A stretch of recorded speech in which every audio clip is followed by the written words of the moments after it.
Bonjour chers téléspectateurs, ravi de vous retrouver dans cette nouvelle édition dans votre émission presque hebdomadaire autour du monde édition Afrique. Comme vous savez, pendant cette édition, on essaye de vous présenter les grands efforts qui sont déployés par l'Égypte sur la scène africaine dans plusieurs domaines. Partons par le domaine politique, passons par le domaine économique jusqu'au domaine des échanges culturels ou même jusqu'au domaine de la coopération dans le domaine quand même du tourisme. Justement, aujourd'hui, nous allons vous proposer un sujet très important. Il s'agit de la coopération entre l'Afrique et les États-Unis. Et à cet égard, ou dans ce cadre plutôt, on trouve que notre président Abdel Fattah al-Sisi est arrivé à Washington où il doit participer au sommet États-Unis-Afrique 2022. À l'initiative, bien sûr, du président américain Joe Biden. Le sommet durera 3 jours avec la participation de 49 dirigeants africains. Le chef de l'État se penchera durant le sommet sur le sujet qui intéresse les pays africains à la lumière des défis mondiaux actuels, ainsi que sur le renforcement de la coopération afro-américaine pour faire face à la crise de la sécurité alimentaire. C'est ce qu'a déclaré le porte-parole de la présidence Bassam Radi. Le président insistera également sur l'intégration des pays africains à l'économie mondiale pour profiter des avantages et des opportunités et qu'elle offre en faveur du développement économique, du transfert de la technologie et de l'attrait des investissements étrangers. C'est ce qu'a ajouté le porte-parole présidentiel.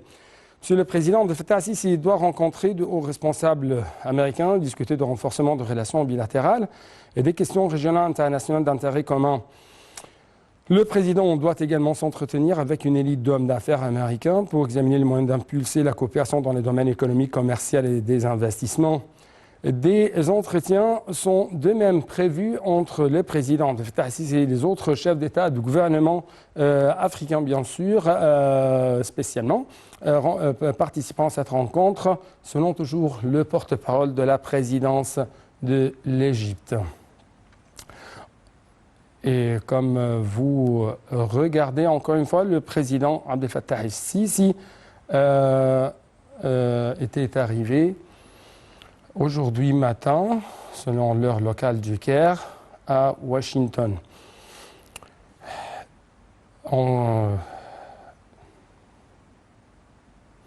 Donc, passons à un autre sujet très important. Il s'agit bien sûr des efforts de l'Égypte pour impulser un peu plus si je peux dire, la position africaine ou la position du continent africain sur la carte mondiale, notamment dans le domaine des investissements et dans le domaine économique. Justement, nous devons vous proposer un reportage qui va vous révéler le projet de la voie de la navigation entre le lac Victoria et la mer Méditerranée.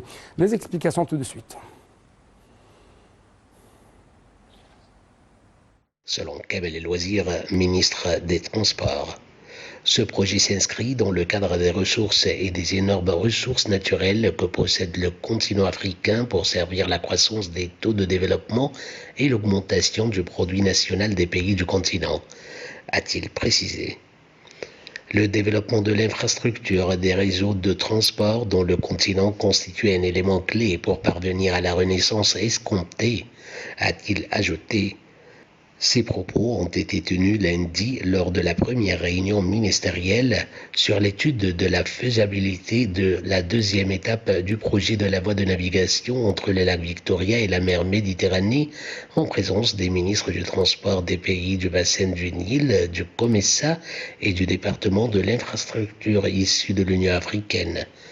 L'Égypte accorde une importance particulière au dit projet, a-t-il dit, faisant état des directives du président Abdel Fattah al-Sisi au ministère des Transports de travailler sur le lancement de la première réunion ministérielle des ministres du transport des pays du bassin du Nil, compte tenu de l'importance stratégique de ce projet. Donc le développement de l'infrastructure au sein de l'Afrique, c'est bien sûr l'un des sujets ou l'une des prioritaires à laquelle l'Égypte accorde une très grande importance. Dans l'autre côté, on trouve que le ministre du Commerce et de l'Industrie de l'Égypte a affirmé que son pays visait à accroître ses exportations vers les pays africains grâce à une stratégie plus large ayant pour but de développer les exportations vers l'Afrique. Donc, les explications tout de suite avec Chérif Boussela Marwa Arafa.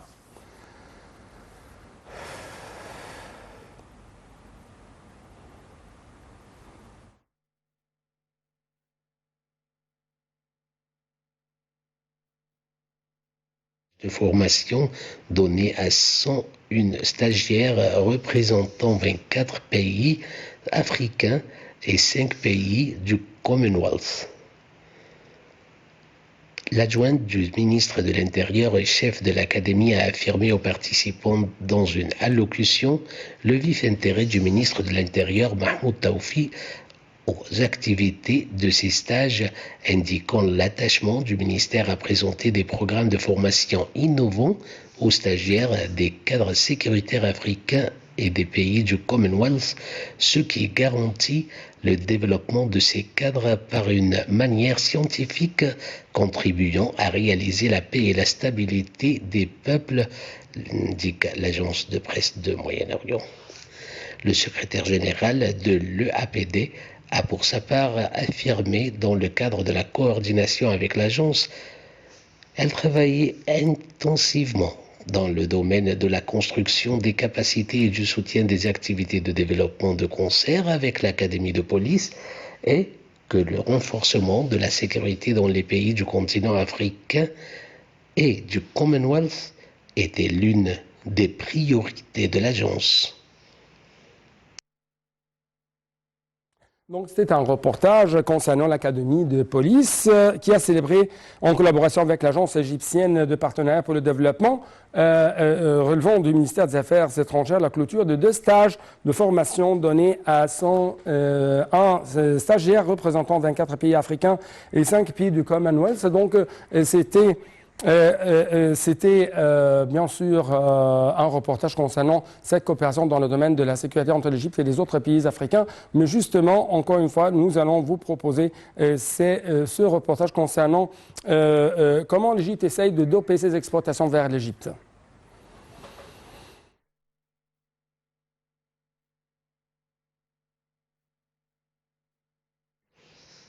Le ministre du Commerce et de l'Industrie a affirmé que l'Égypte visait à accroître ses exportations vers les pays africains grâce à une stratégie plus large ayant pour but de développer les exportations vers l'Afrique conformément à ses capacités de production. L'Égypte est l'un des premiers pays à activer l'accord de la zone de libre-échange continentale africaine et a déjà mis en œuvre le premier accord commercial avec le Ghana, a-t-il déclaré. La zone de libre-échange continentale africaine est une zone devant être créée sur l'ensemble du continent africain. Elle doit regrouper la zone tripartite de libre-échange qui doit inclure le marché commun de l'Afrique orientale et australe, à la communauté de l'Afrique de l'Est et la communauté de développement de l'Afrique australe avec d'autres, à savoir la communauté économique des États de l'Afrique centrale, la communauté économique des États de l'Afrique de l'Ouest, l'Union du Maghreb arabe et la communauté des États sahélo-sahariens. L'objectif est d'intégrer à terme l'ensemble des 55 États de l'Union africaine au sein de la zone de libre-échange.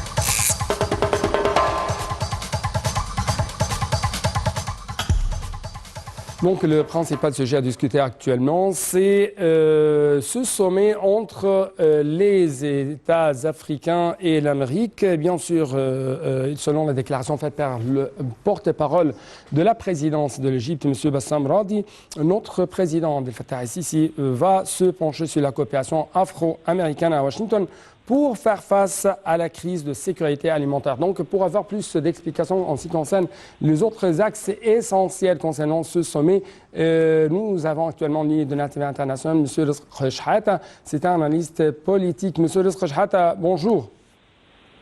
Oui, bonjour M. Ami, merci pour votre invitation. Merci beaucoup pour nous rejoindre à travers la ligne de NAL TV International. Ma première question porte sur votre lecture concernant ce sommet entre les Africains et les Américains. Bien sûr, il y a des conditions très spéciales, très exceptionnelles, plutôt très dures, dans lesquelles se trouve actuellement le monde entier. Donc, comment vous trouvez ou comment vous lisez l'importance de ce sommet? Bien, écoutez, comme à son appui le président Fattah el-Sisi, il fait exécuter son rôle de leader africain pour un sommet très important entre le continent africain et le continent américain, dans l'objectif aussi de pousser l'économie et de collaborer avec les États-Unis d'Amérique. Bien sûr, la politique de l'Égypte et de l'Afrique, c'est de s'ouvrir sur le monde entier. Et donc, du coup, c'est bien de travailler ce sommet qui est important, qui va réussir et qui va, bien sûr, ramener beaucoup d'investissements pour le continent africain. Elle a bien besoin, l'Afrique, elle a besoin d'investissement, elle a besoin pour ses jeunes, elle a besoin du travail, des investissements. Et donc, c'est une bonne chose, c'est une bonne nouvelle, et que cette conférence, ce sommet international se déroule très bien dans de bonnes conditions, et tant mieux pour l'Afrique. L'Afrique, entre parenthèses, qui aujourd'hui, il y a un rêve du peuple marocain et à travers lui, les peuples arabes et bien sûr tous les peuples d'Afrique, un rêve pour arriver en finale du Coupe du Monde. Voilà, oui, aujourd'hui, monsieur Rizk Chehata, aujourd'hui, on trouve que l'Afrique se trouve dans les priorités, dans les intérêts de grands pays du monde, dans les intérêts de grands pays ou de grandes puissances mondiales, économiquement quand même parlant. La Chine, les États-Unis, la France, les Russes. Donc, est-ce que c'est ça, c'est pour l'intérêt des Africains ou c'est plutôt le contraire? C'est l'intérêt du monde entier, c'est l'intérêt de l'Europe qui est voisine de l'Afrique, c'est l'intérêt des États-Unis elles-mêmes. Voyez, donc, monsieur Rizk Chehata, veuillez de rester avec nous sur la ligne de l'Antenne internationale. Une toute petite pause, après ça, on va continuer avec vous notre discussion.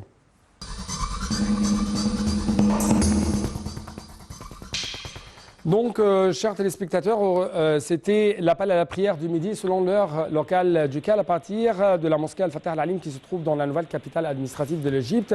Nous retournons à un autre sujet concernant ce sommet afro-américain qui se tient à Washington et durera pendant 3 jours. Justement, nous avons actuellement en ligne de la TV internationale M. Rizk Chehata, notre analyste politique. Encore une fois, vous êtes le bienvenu sur la TV internationale. Oui, rebonjour. Oui. Et donc, on disait tout à l'heure que l'intérêt n'est pas seulement aux jeunes peuples africains, l'intérêt, c'est un intérêt mondial. Pourquoi ? Parce que l'Afrique, elle est voisine de l'Europe.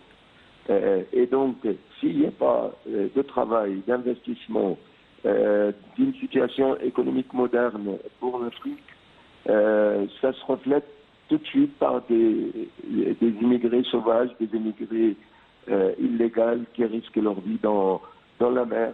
Et donc, du coup, c'est le devoir de tous les dirigeants africains, sur leur tête, bien sûr, le président Fattah al-Sisi, c'est son devoir de trouver des solutions propres à l'Afrique. Et en même temps, ça peut rendre service à l'Europe et aux États-Unis. Et puis, la politique de l'Afrique et de l'Égypte, c'est de s'ouvrir sur le monde entier. Et du coup, c'est très bien d'aller dans ce sens, dans cette direction, parce que ça permet d'ouvrir d'horizons pour l'Afrique et en même temps pour rassurer l'Europe. Ouais. Donc le problème, elle est mondial, et d'où le sommet aujourd'hui, le sommet qui est très important aux États-Unis, bien sûr l'invitation du président américain Joe Biden. Oui.